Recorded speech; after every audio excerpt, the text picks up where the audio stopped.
This process that we're going to be talking about today is what I developed over the past 2 years doing consulting for other nonprofits as a grant writer. So people hire me to write their grants. People also sometimes hire me just to find grants. It's actually one of the things I enjoy doing the most. And I've created a system. It's pretty straightforward. And all the tools that I use, you can use. All the things I do, you can do. Just making it simple to try to make sure that you can, as best as possible, find the right funders for you. Because the way to win funds is by finding the right funders, not by writing better. I mean, writing good is obviously important, but you know what I mean? Like, most important in the equation is how well you match to the funder, not being super smart with answering or making some sort of inside connection. Okay. So yeah, the first thing we're going to talk about are some of these common problems that I've seen. Some of these from clients, some of them from myself when I was running a nonprofit. They're common because people don't know where to find these answers, but we're going to answer some of these today. Actually, all of them.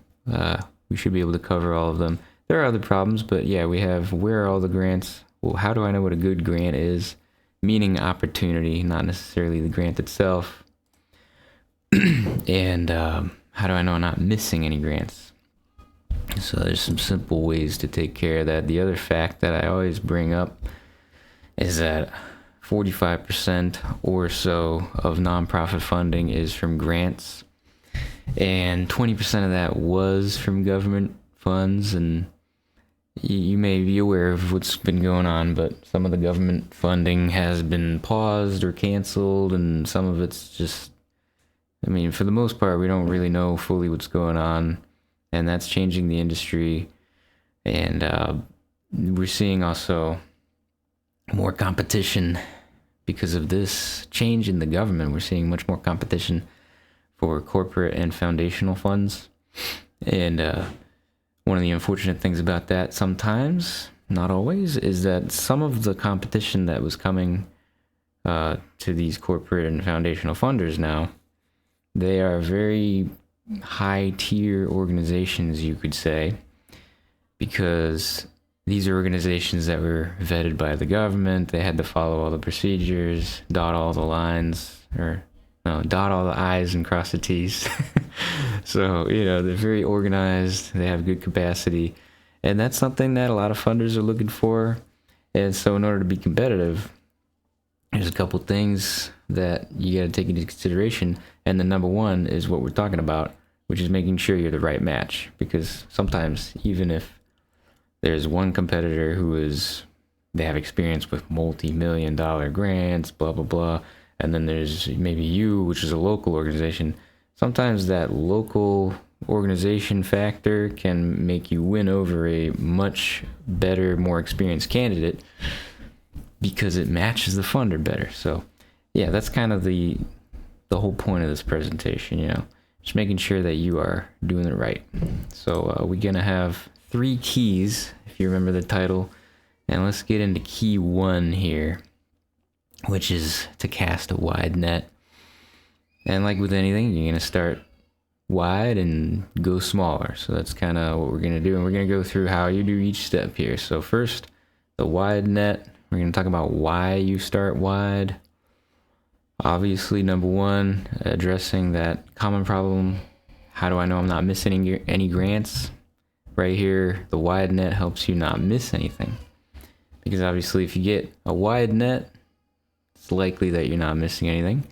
Secondly, you're keeping a wide net of potential funders maybe later or for something different that you're going to do, because they may not be the perfect match now, but if you have them in your database, sometime in the future you may change your program, you may change some things about yourself, and that'll allow you to go after that if it matches then. The other thing is funders change too. So you want to keep up with these. You're going to have probably 80 to 100. And every once in a while, maybe every year at least, you should take a look at them and see if they've changed. Because if they were a mild match, then they may be a good match now, because they may have changed what they're looking to do. Third is we're going to gain a preliminary understanding of the true funding possibilities for your organization. Essentially, you're going to have your list, and when you get the median grant amounts or the averages, whatever you prefer, you could say, wow, our nonprofit is in a market of grants worth maybe like 3 million or something. It depends. And that's like the maximum total grant funding that you could assume that you could get if you were to get every single one on the big list. You probably won't, but it could be done. I mean, nobody knows what could happen. But that's that's an interesting thing to look at, because if you change yourself a little, you may open up a much bigger overall market. So, it's kind of like it's like with a for-profit business doing market research, and then, they're doing like razors, and then they're only going to do the special razor where you screw it in, and it's like the old-fashioned blade. And then they're like, well, if we could just have some disposables, we will actually be able to enter in a way bigger market. Maybe more competitive, but that's up to you. Number 4. If you do more grant applications, you have a higher chance of success. Meaning that you'll have more to draw from if the ones that you thought were the best matches, maybe they're not quite the best. You can try some of the others, especially if you have more time, more capacity to write grants. It's worth trying more, So basically what it's going to look like is you got a funnel. The whole process. You got your big net, which is what we're on here, which is why it's in a red square. You're going to have your 100+ opportunities. And with the 100+, how do you get them? Let's get into that. There's the main thing that I use is the database systems, or whatever you want to call them. Then there's a few that are generally good. I mostly use GrantStation. That's why it's number 1 on here. Why? It's $200 a year. You can get it even cheaper than that. But with GrantStation, I don't know how many grants are on there, but they got a lot. They don't have as many as Instrumental, but you can see that Instrumental is $3,600+ per year. Granted, if you're a big organization, it can make sense. But for a lot of people, it's just, why would you do it? You could save so much more. So I mostly use GrantStation. And then you also have Grant Frog, which is it seems like a newcomer. I haven't tried it yet, but it seems pretty good. The owner is a nice lady, and she'll talk to you about any questions, and you can try it out for free, that's for sure. And then we have the old school Candid, which is the Foundation Directory Online, but they've rebranded it. And it's pretty expensive as well. Not as much as Instrumental. Very good system, though. Very good. And they've made it better over the years. Lastly, you got AI. And, you can do that for free. You can also Google search for free. Technically, that's an option. Technically, the AI is kind of a search engine, but, it's a little bit better than just a search engine. So anyway, Instrumental, by the way, does have some other tools. Like they have AI things that help you find grants and help you write grants. So that could be worth the investment. The Grant Frog thing apparently does too. Again, I haven't tried it. Candid, I'm pretty sure does not. Either way though, GrantStation's a good place to start. You can even try that one, I think, for free as well. Just check it out. But we're going to go through how we actually use the database or the AI and get ourselves some funders. So what are we going to collect? What we're going to actually collect, is the funder name, contact info, median grant amount, due dates, website link, grant making history, and I recommend Cause IQ to look at that, and potentially special personalized information about the funder. One thing about the median grant amount is people often wonder how much should I apply for.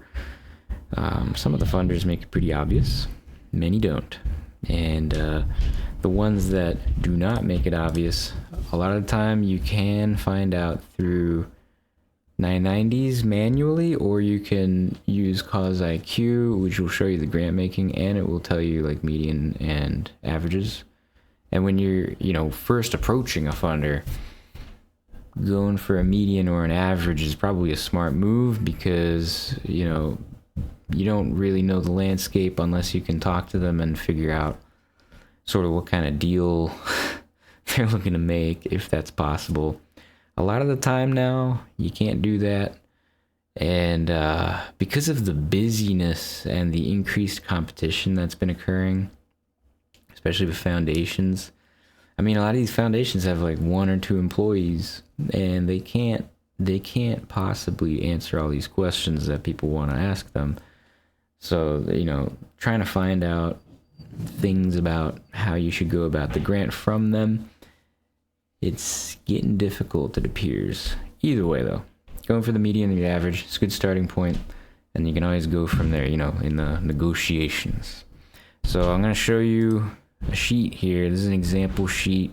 It's in Excel. You don't have to pay for some management software. Excel can actually do it all. Excel can even give you notifications about things. Excel can work all kinds of magic because you can essentially code in Excel to some degree. If you don't want to do that, though, basically the general list is pretty useful.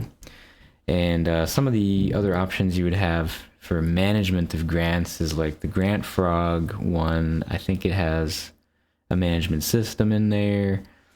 Grant Station may have something, but I'm not sure. And then there's one called GEMS, Grants Easy Management Software, GEMS. And that one is a pretty good deal, and it can manage all your grant cycles, reporting, whatever. So there's options for that, but Excel does work. All you gotta do is look at it occasionally and you'll be fine. But anyway, this is an example sheet. This is a real client's sheet of mine. And I blurred out the funder names, obviously, but you can see that the way I run it is you got your funders, you got your due dates, and I organize them by due date. Whether we submitted an LOI or not, and application if they have one, and the result. And then I got request amounts, and I put median in brackets, but those are really the request amounts that we determined specifically for this organization would work. Usually I start out with median, just a note, and then we have notes, which is kind of where you would put that special information if you have any. Things that are unique about the funder, maybe their process, maybe who they are, things like that, that'll help you later on when you're gonna go after a grant from them. Those things should be able to help you navigate that more efficiently. And then it blurred out also the website, because obviously that kind of has the name. And then on the right there, you can see it peeking out is actually the grant making history, which is it's on Cause IQ, and I think I'll show you a sheet of that. That's a really good tool, and it's free. So let's pretend we are based in Atlanta, Georgia, and we work to improve the educational outcomes of African American youth. We have a small operating budget of $250,000 with 2 employees. So that's kind of like a basic idea of who we are, and let's go ahead and run through the process. How, as this organization, you would seek grants or seek funders. Also, it appears that we have just a few people in here, so if you want to, I don't know, send a message or maybe write a comment on the post, then we can talk specifically about your issues. If that works, you can let me know. I think we could do that, kind of like a Zoom. Anyway, let's continue. So let's start off with the AI. It's free. And so what we're going to do is we're going to go into the AI and we're going to click on this thing at the bottom that says deep research.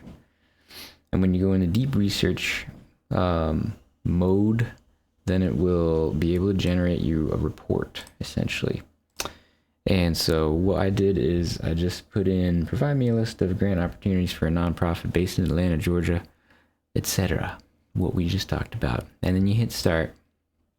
And then it'll give you this plan thing where it's going to tell you what it's going to do. So you do want to just make sure that it's going to actually do what you want it to do. Sometimes you just hit start research and then it doesn't actually do what you're hoping. So just make sure that that's all right. But yeah, you hit start research, it takes a few minutes, and then it shoots out a document at you. And this is kind of what the document looks like. These are screen grabs straight from the document. And so they gave me they gives you a whole report. I don't know if you've tried it, but it gives you a whole report, like 20, 30 pages, and they write up a summary on each of the things that it finds and why it did that. It's pretty nice, but more importantly or more efficiently, it gives you this table like you can see on the right. And on the right, we have just 3 examples. These are the top of the list because it believes that they are the best. And so you can see that it tells you the type of program or the name of the program that the funder calls it, which is useful, and tells you how it aligns, the amount typically, and the deadlines, and some interesting notes. Now you can see that the top one is highly competitive and it requires strong storytelling and data, meaning they get a lot of applications, and good luck in that one. That's what I see when I read that. The second one's a credit union, which is much less competitive, so that's probably a good thing for applicants, especially if you match well. Either way, though, you take this list and you can try things out. You could test applying to one of these, perhaps. It's up to you. So, and you can put them on your big list, of course. Don't forget that. Anyway, but let's try a proper database, as I would call it, proper. And this is GrantStation. So what we're doing here is they have filter choices, and all of the databases do. And we're just filling in geographic. We got Georgia, the areas of interest. We're talking at-risk youth, economic justice, you could say. And also in the education section, there's I forget what it was called, but it was something relating to like the after-school program or something like that, like the program is that we're pretending we are being. And then the target population, which is Black and African American. So you select all those, you hit the button, and then it'll find you, boom, 150 matches. So this is kind of your start of your wide net with the 100 plus.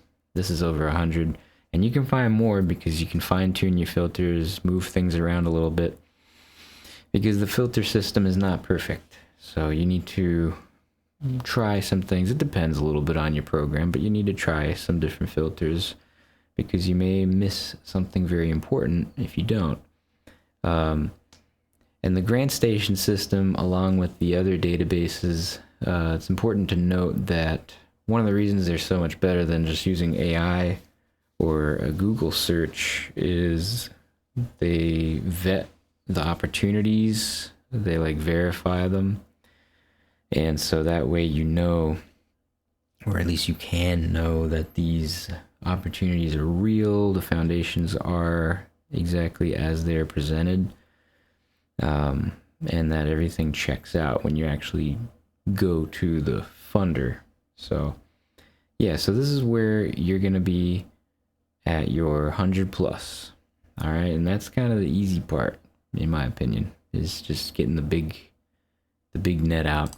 And then we're going to go to probably the harder part. I don't know if it's the hardest. Step 2 and 3, they're pretty similar. Anyway, but we're going to bring it down to 20 plus, maybe 20, maybe 15. But in some way or another, you're going to bring it way down so that you have 20 or so, and you'll know that these ones throughout the year, if you do all 20 of them, you should have good results. You should be happy with the results, I should say. And that's not to say you're going to win all of them, but, you know, you might win a good few. And if you plan accordingly, it should be very helpful for your organization. So how do you narrow down? There's a few things you got to find out. You got to find out the giving history, the priorities / mission of the organization, the funder, and the eligibility requirements. And you want to be very strict when you're reading these things with yourself, so that you're being sure of how clean of a match it really is. So there's a few places to get them: websites, 990, or phone or email, which is contacting the funder or at least somebody who has had contact with the funder themselves, like a past grantee or something like that, you know, somebody who knows. But ideally they have a secretary or a employee there who can answer questions, if you have any, which hopefully you don't have any, because bothering them, I mean, it's not to say that you shouldn't bother them, but like, if there's questions that you have that are specific, it's perfectly reasonable to ask. But if you have questions that are trying to wiggle your way in, that's not very acceptable anymore. I mean, maybe it wasn't ever, but you know, this is besides the point. So yeah, let's go through the basics of narrowing down a funder. So this is one of the ones that was on the list of 149. And so assuming that you are doing this process, we're going to go into the database first. We're going to approach it from multiple angles, but the database first because you're right there anyway. And then you just hit the view profile button, which is on the right, and then it brings you this. So this is, I don't know how these are generated. Maybe GrantStation uses like an AI or something, and it pulls these off the website or something like that, because it's very similar to the website. But either way, sorry, that was my chair. You want to read this. You want to actually read it though, for real. And you want to see that you match it. So they have geographic limitations listed. There's particular states, a lot of states, but you got to be in one of them. And then the bullet points, the first bullet points are their primary sections that they try to approach for investment. So they have economic opportunity, which means changing economic opportunity in the way that they describe, democracy and civic engagement, and you know, they have voter education, voting related stuff there. You can see what they mean. And then supportive policies and institutions. So institutional change as well. So this, you know, you can start seeing who this foundation kind of is by reading these things. And then they show you also, and this is very nice of them to do, likely candidates for funding demonstrate. So then you should weigh these, I don't know what you call them, characteristics against yourself. Do I really fit these? Honestly. And if you don't, then it might not be worth going after. But, you know, we're assuming that we are. So we're assuming that we are, and we're going to continue. They also show you the types of support they do. Pretty insignificant in this case, because we're doing either project or general, and they do both. So that works. But then let's go to the website. So the website, thankfully I summarized this page on the left, but website basically tells you all about what they're looking for, and it's pretty similar to what was on GrantStation. But basically we can see that they want power building, which they define that, you know, and it's building power in racial equity, social economic justice in the southern states that they serve. So that's number one. And then you have racial equity, social and economic justice. We just mentioned those. They're all tied in, of course, with this funder. And then you also have to have a good applicant track record and long-term strategic planning and a strong network and community. So unfortunately, that would mean that if you just, as the organization that we're pretending to be, if we just go to schools and we do the thing with the kids and that's it, then it's not looking very good. But if rather we are, somehow influencing the school administration, because we didn't say how we do it. If we're changing the school system somehow, like trying to lobby government or promote change in that way, then it looks good. And also if we have like a whole grassroots movement of like spokespeople, something like that, then that would look good too. But yeah, you want to be aware of what the funder is telling you and think about the fact that if you were in a conversation with them, like if the website was a person and you're in a conversation with the website, what would you say back? Would you say, oh, well, yeah, we do? Or would you be like, yeah, we definitely do that? Then that sounds good. If it's not so secure, if you're not so secure in saying that, you need to think twice before just going ahead, because you might be wasting time. And you don't want to waste time. Back to GrantStation here, they have another section, and you can find this on the website too, but you can see that they basically have quarterly cycles. It's not exactly quarterly. Sorry, I had to move my camera there. But it's triannual. And I don't know why I put quarterly actually then. Either way, they serve the multiple states. We knew about that. The areas of interest are broad, but yet they are specific about what types of organizations and work they want to support regarding the broad area. And then they have basically any type of funding that you could expect is on there. So good. Next part is we're going to look at funding history and their grants awarded. So on the database, the GrantStation and Instrumental, I'm pretty sure all of the main databases have this now. So yeah, you just click on the grants awarded tab now. GrantStation used to not have this, it was worse, but you want to see, do they fund my area? And our area is Atlanta, Georgia. So you want to see, do they fund Atlanta or at least Georgia? Well, we know they fund Georgia. And we can see right here on the first page that they do fund Atlanta for quite a significant grant amount. In total there's $850,000 to 2 organizations. So if that looks good to you, then that looks good, and let's proceed. However, there's a caveat coming, but it's not quite yet. We won't look at that just yet. First, though, we're going to see if we can get the contact information. And GrantStation does provide a contact, and it's a pretty good one because it's a grants manager, and you can't seemingly find these emails on the website.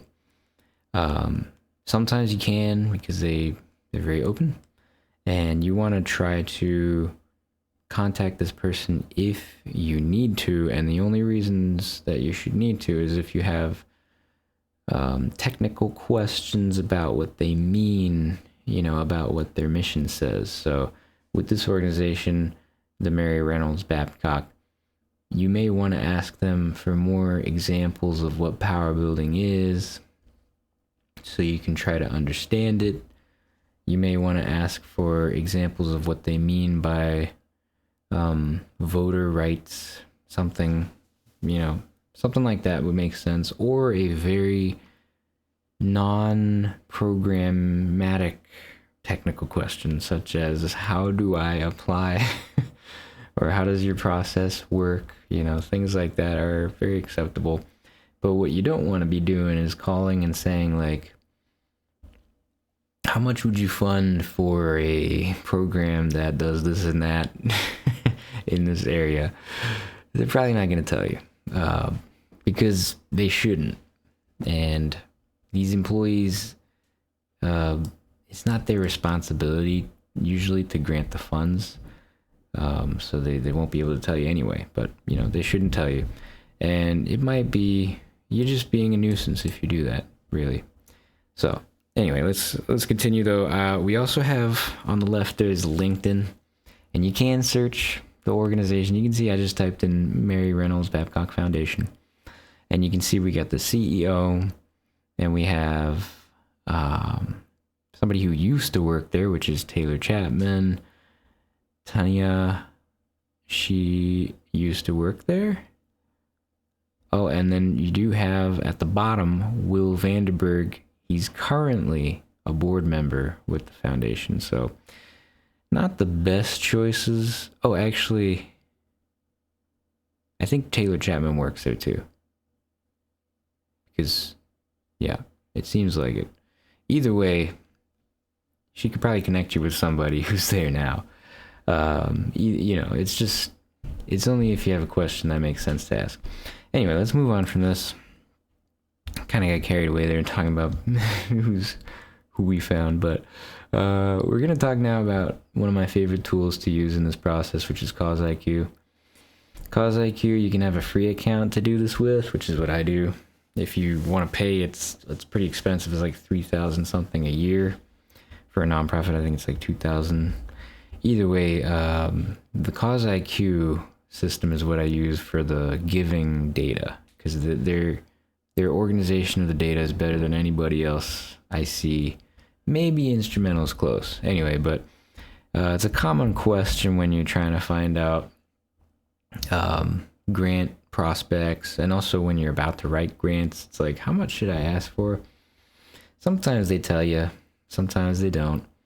And sometimes you can ask them, sometimes you can't. Either way, though, this is a simple way to get some of that information. So this is what the general organization overview sheet looks like when you type one in on CauseIQ. So with this, I just took the EIN number, put it in, and then it pulls it up.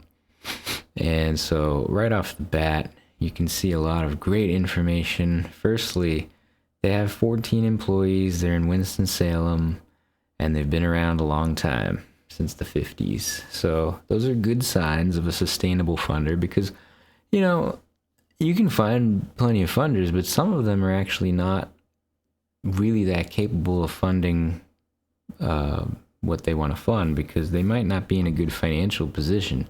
So this is actually a great little place to see their financial position. And in this case, we can see that they have revenues of like 8 million, expenses of 16.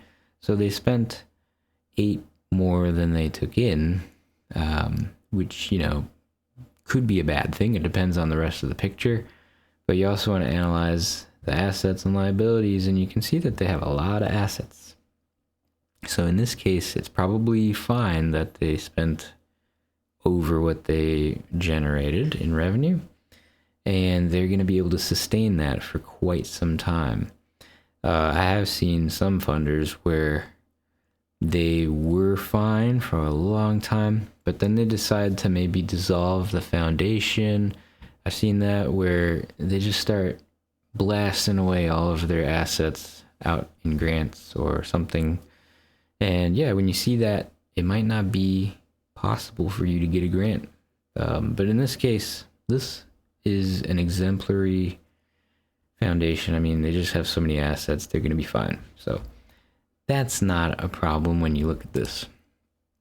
But the CauseIQ, the real power of it comes from this sheet, which is the grant making sheet. And yeah, when you scroll down, you'll see these little tabs on the left.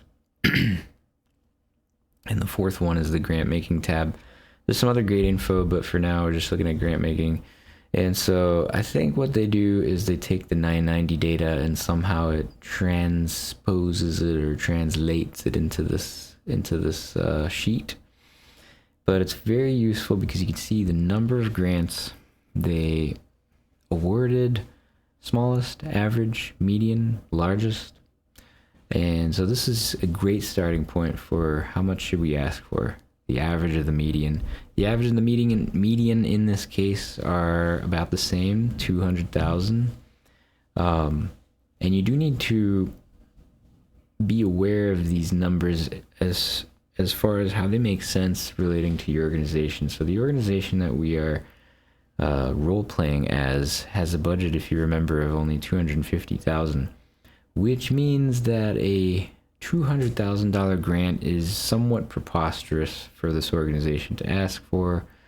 It may be possible, but generally speaking, that's not reasonable, because it's like almost, what is that, 80% of the budget.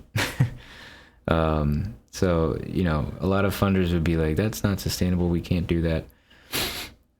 In this case, though, they do have the smallest of 5,000, so it's probable that they might be able to do something for 25, 30,000, something around the 10% mark.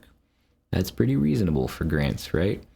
The other things on this sheet that are important to look at are these little charts at the bottom, where you can see the focus areas that they give into. So out of 50 grants, they somewhat evenly spread it between human services, education, voting rights, community improvement, human rights, etc.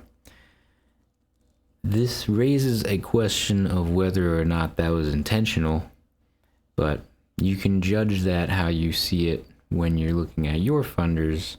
But it may be the case then that if you are only doing, let's say, voting rights, and you say, okay, that means only 20% of their 50 grants were awarded for that particular issue, that's not as attractive as 50 grants. You know what I'm saying? So it may be that the competition has drastically increased when you look at this sheet. The other thing is you can see with the funding areas, like the geographical data is, you know, we're talking about a nonprofit here in Georgia, and specifically Atlanta. So right next to the states, you see the metros, 6 and 6. So all of the Georgia grants were in Atlanta, Sandy Springs, Alpharetta. And then you go, oh, wait a second, but that means only 6 of the grants, of the 50 grants, were in Atlanta. And then, you know, and then you're looking at education plus Atlanta. So you've narrowed it down to 50, because of the issues, education is 11, Atlanta is 6. Education being 11 out of 50, that's about 20%. Atlanta being 6 out of 50, that's 33.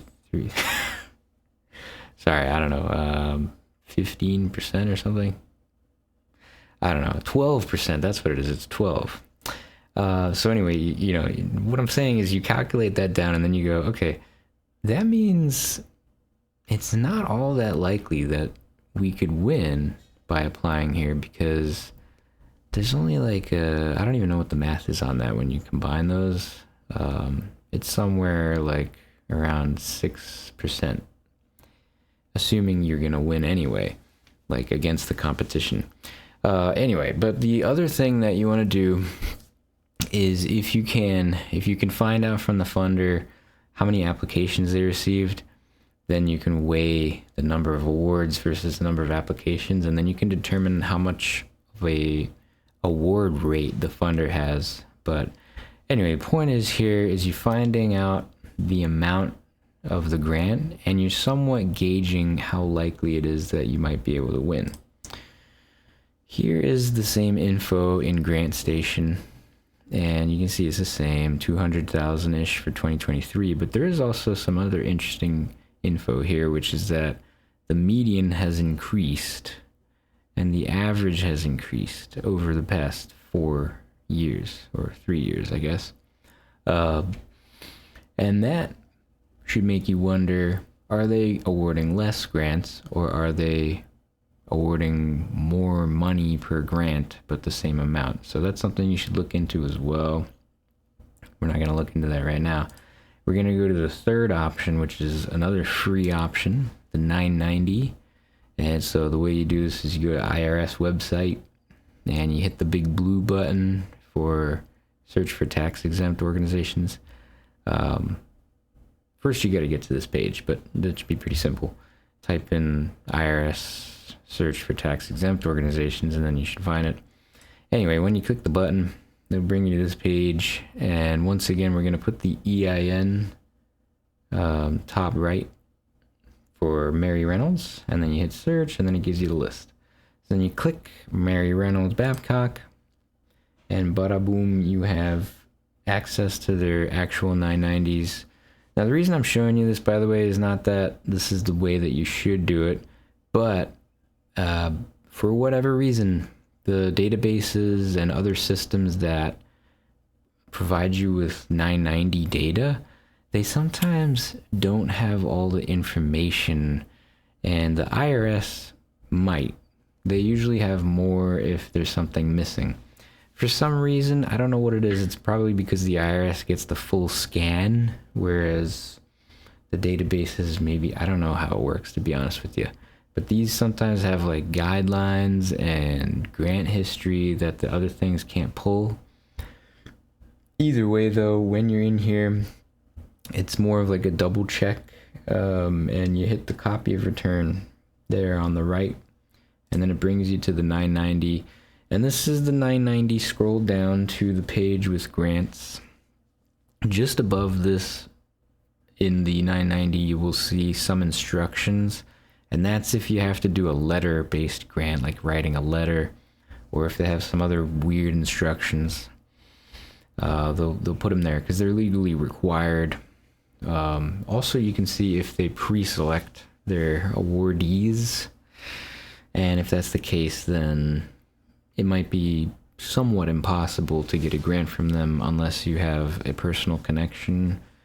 But you know, you can always, sometimes, not always, but you can sometimes solicit. Anyway, so this page, though, has the grants awarded, and what you want to do on this page is you're going to go through it. You're going to look at the same things that's on CausIQ. It'll tell you the number of grants. It'll tell you the locations of the awardees. You can see them there on the left at the bottom, the amounts given. And you want to, you know, if you're not using CausIQ and you're just using a 990, you would look through this and you would say, looks like maybe somewhere around 150, 200,000 would be a reasonable grant for this foundation. The other thing that you should be doing is looking at these organizations and seeing how you pair up to them who have been awarded. So, you know, you see on here Alabama Justice Initiative, and then you look at Alabama Justice Initiative, you see what their work is, and then you think, okay, do I appear to be somewhat of a peer to Alabama Justice Initiative? If you are, good. In this case, then you might be able to go for funds. You can also contact Alabama Justice Initiative and see if there's any insight into Mary Reynolds Babcock Foundation from them. All in all, this process is just, you're just trying to really understand what the funder is after in terms of investing. So to recap for this middle part, which the middle part, I believe I said this might be the hardest. It definitely takes the longest because going from 100 down to 20 takes a while. So yeah, you want to find out, are you really aligned in mission, geography, funding readiness, is my project type acceptable for this funder, and has the funder funded things or organizations like mine? So again, we're going to show the example sheet, a free Excel sheet. You don't need anything better. If you feel like you do, you can upgrade, but this is something that I still use usually. So now we're going to get to the third part, which is to bring it down even further, going from 20 to 5 that are great. And from these 5, when you have these 5, you're going to be able to strategize. Maybe it depends how many grants you can write a year, but these ones you definitely want to probably all do in a year, and then see if you have more capacity and you can do some of the others that we've narrowed down. So yeah, out of 23, we're gonna determine a few more things to get even narrower. Number one is the competitiveness of the grant. Number two is the detailed funding guidelines. And number three, occasionally you may want to contact the funder themselves or a past recipient if you need to. So, simple math for how to determine the competitiveness of the grant opportunity is to take the number of applicants divided by the number of winners, and then you get a win percentage or an award percentage. I mentioned this briefly before, but so Mary Reynolds Babcock had 51 winners last year. I don't know how many applicants they had, but I do know another foundation, which is the Murdoch Charitable Trust. They had 730 winners, and that was last year. And last year, they had about 1,200 applicants, I believe. So that's pretty good. I mean, that's like over 50%. Awesome. However, this year, I asked them, and they've been receiving over 100 applications. No, over 200 applications a month. So they've doubled the applications that they've been receiving, and they've changed their whole process because of it. Initially, they were slowing down and saying, we're going to take like 6 months to get back to you. And then they were like, 9 months actually. And now it's 12 months. But either way, they've changed the process, the way that the LOI works. They've become more strict with their eligibility rules so that they can cut down on applicants, because they can't. Like, you can't read all that stuff. You just can't. Anyway, but we're going to assume then that they're probably headed towards maybe 2,500 applicants in a year. And if they do the same winning amount of like 700, then their win rate has decreased a lot. And you can see like the example right below. If they got 120 applicants with 18 funded, that's only 7.1. And you know, this comes down to your preference. How strict do you want to be with that number? I would try to stay around 30-40% if possible, or more. 20 is acceptable. 7.1 probably not, unless I really believe that I'm a super strong match. And you know, it's a little bit of like an art mixed with a science type of thing, where it's like, okay, the number looks bad, but we feel really good about it, so you might want to do it anyway. How do you find these numbers out? Here's how. You can ask the funder. You can call them and you can just ask, how many applicants did you have last year? And out of that, how many did you fund? Boom. You can even email that. It's the same thing. Be there on the phone call is also applicable to the email, but if you have some sort of very specific question, once again, like a technical question about what they mean by, you know, equity in something, that could be useful. Now, the other thing you want to do is you want to read the published guidelines. The published guidelines are sort of like the official document. It's like a legal document. This is what we really are looking for. These are the real guidelines, because sometimes the website says things that are different from the guidelines. An example of that was I was doing a Tyson grant, and the Tyson grant website says you can have a grant up to like 5,000 or something, but then in another part of the website it says 15,000. And then on the guidelines, it says 5,000. But just to make sure, I contacted the funder and I said, is it 5,000 or 15? And then they said it's 5. So I was like, okay, we're fine. We're going to go for 5. But yeah, the guidelines, these are the guidelines for international paper. And the bullet, you know, it says, oh, I thought they fund capital campaigns, but the official guidelines say they don't. And the reason I put that is because I believe on the website it's not clear about capital campaigns. But you can see, you know, what they don't fund there, and they're very accurate, whereas the websites maybe not. And this is, you know, if they have published guidelines. Sometimes they don't. What does that say behind there? Part 2. Okay. Reading the guidelines carefully, part 2 is some of the guidelines actually show you the grant questions and the documents required, and that can obviously be pretty helpful if you want to kind of judge the amount of work that you're going to need to do the grant.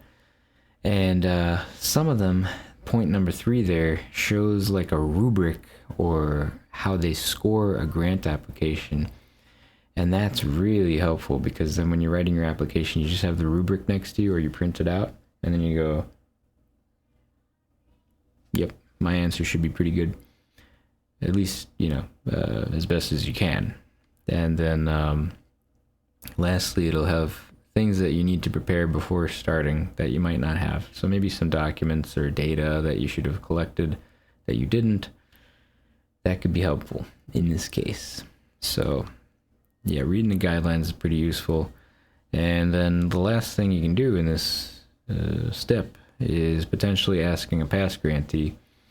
And we talked about that with the Mary Reynolds Babcock Foundation. The past grantees have somewhat more leeway than an employee who is a grant coordinator or manager or admin, whatever they call themselves, at the foundation. A past funder may have more leeway to tell you about kind of the process and like what types of things they fund and what types of things the foundation likes, because they may have had conversations with the funder themselves, and then during those conversations you pick these things up, so it's pretty helpful if you can do it to have a phone call with one of the past grantees, and at the very least they can give you some info.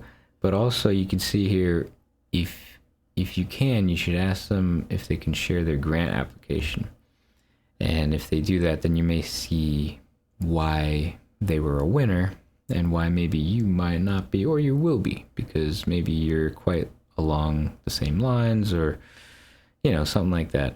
So then also you might as well ask while you have them what other funders came on board for the project, because if the project matches similarly to what you're doing, you may get some references, and you may even get a warm lead, as it says there. And warm leads are so much better, even though having a warm lead in a foundation doesn't technically mean you're going to win anything. It's just, it is helpful, and does increase your chances of winning for various reasons. And some of those reasons are actually kind of mysterious. And then, anyway, you can do the same thing with an email, of course, why not? If that's easier for you. I personally am not a big phone guy, by the way. That's why I'm not a fundraiser. All right, so yeah, with the funnel now, we're gonna go down to 1, which is which one do you do next? And I would say that the low-hanging fruit is the best option. And so yeah, without question, the best matches are your top priority. You should spend the most amount of your time investing on the easiest choices. And the easiest doesn't mean the application's easy. Sometimes it does. It's a tough calculation, but it really just means the low-hanging fruit. If there's something that it's like, we should be winning this, but we're not, we've never even tried, that's like probably a good prospect if everything else checks out, like through the process that we've used so far. So yeah, then you're gonna go ahead and you're gonna choose the 1 or 2 in this section, and you're gonna go after them, do everything you can to win. I have the presentation, it's already done. The other presentation, I'll do that some other time, but that's not very relevant to this talk. We've gone ahead and gone all the way through taking 100 plus funders, how you even get the 100 plus, gone down to 20, gone down to 5, 10, 1, 2, and then that's where you're going to begin. And through this, you should be able to make a whole strategy for the whole year of 2026 and beyond, maybe, for what grants you're going to go for and why. And then the last thing I have here is a page called Extra Tips, not Easy Tips, which say competition's fierce, make sure your grant communicates effectively and you stand out. And what I mean by that, by the way, is actually answer the question. That's in my other presentation, but I've reviewed a lot of grants, and you'd be surprised at how often people don't answer the question. So just try to answer the question, please. It'll help you out. It'll set you apart. And try to have some data. Any data is better than no data. And these things really make you stand out. Oh, and a testimonial if you can get it. Anyway, grant writing is a good investment. It generally ROI of 4x or more. And then internal versus external grant writers. You got internal grant writers. They're very good because they're on the ground. They know the operation. They know what's going on better than, you know, a lot of people like who are out there. But external grant writers can be powerful because they have varied experience and they cost much less. So yeah, that's the end of the presentation. And if you need any help, there's my phone number, my website. You can text, you can call, you can go to a website, send an email, whatever you want to do. If you need help, just let me know. If there are any particular questions I can help you with, I'm glad to help. So just there you go. And thank you so much for being with me during this presentation. We're going to end it now. If there are any questions, please just reach out. Thank you very much.